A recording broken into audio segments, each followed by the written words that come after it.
According to the pre-tribulation view of Bible prophecy, the rapture is the event in which Jesus Christ comes for his church before the 7-year tribulation begins. Christians who hold this view believe the following events will occur.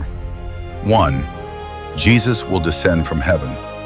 The Lord will not yet come all the way to earth, but will descend into the air.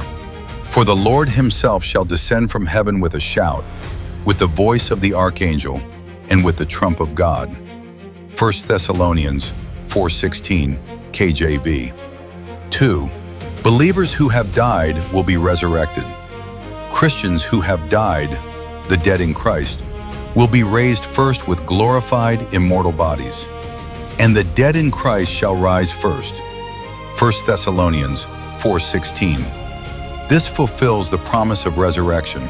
See 1 Corinthians 15:52-53. 3. Living believers will be instantly transformed. Christians who are alive at that moment will receive glorified bodies without experiencing death. Behold, I shew you a mystery. We shall not all sleep, but we shall all be changed. In a moment, in the twinkling of an eye. 1 Corinthians 15:51-52. This mortal must put on immortality. 1 Corinthians 15:53. 4. All believers will be caught up to meet Christ. Both resurrected and transformed believers will be caught up together to meet Jesus in the clouds. Then we which are alive and remain shall be caught up together with them in the clouds to meet the Lord in the air. 1 Thessalonians 4:17. The word rapture comes from the Latin rapturo, used to translate the Greek word harpazo, meaning to seize or catch up. 5. Believers will always be with the Lord.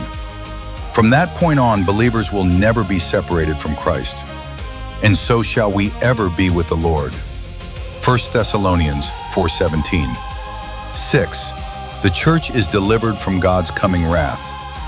Pre-tribulation believers understand passages such as these to teach that the church will be removed before God's judgment during the tribulation. God hath not appointed us to wrath. 1 Thessalonians 5:9.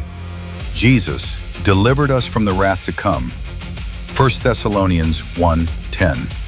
I also will keep thee from the hour of temptation, which shall come upon all the world. Revelation 3:10.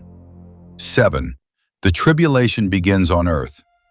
After the church is caught up, pre-tribulation teaching holds that the period described in Daniel 9:27, Matthew 24, and Revelation 6-19 unfolds, including the rise of the Antichrist and God's judgments on the earth. Common sequence in the pre-tribulation view: Christ descends into the air. The dead in Christ are raised. Living believers are transformed. All believers are caught up to meet Jesus. The church is with Christ in heaven. The tribulation occurs on earth. Christ returns visibly to earth with his saints at the end of the tribulation. Revelation 19:11-16. It's worth noting that while pre-tribulationism is a widely held interpretation among many evangelical Christians, other faithful Christians interpret these same passages differently, advocating mid-tribulation, pre-wrath, or post-tribulation views. All of these perspectives affirm Christ's return, but they differ on the timing of the rapture relative to the tribulation.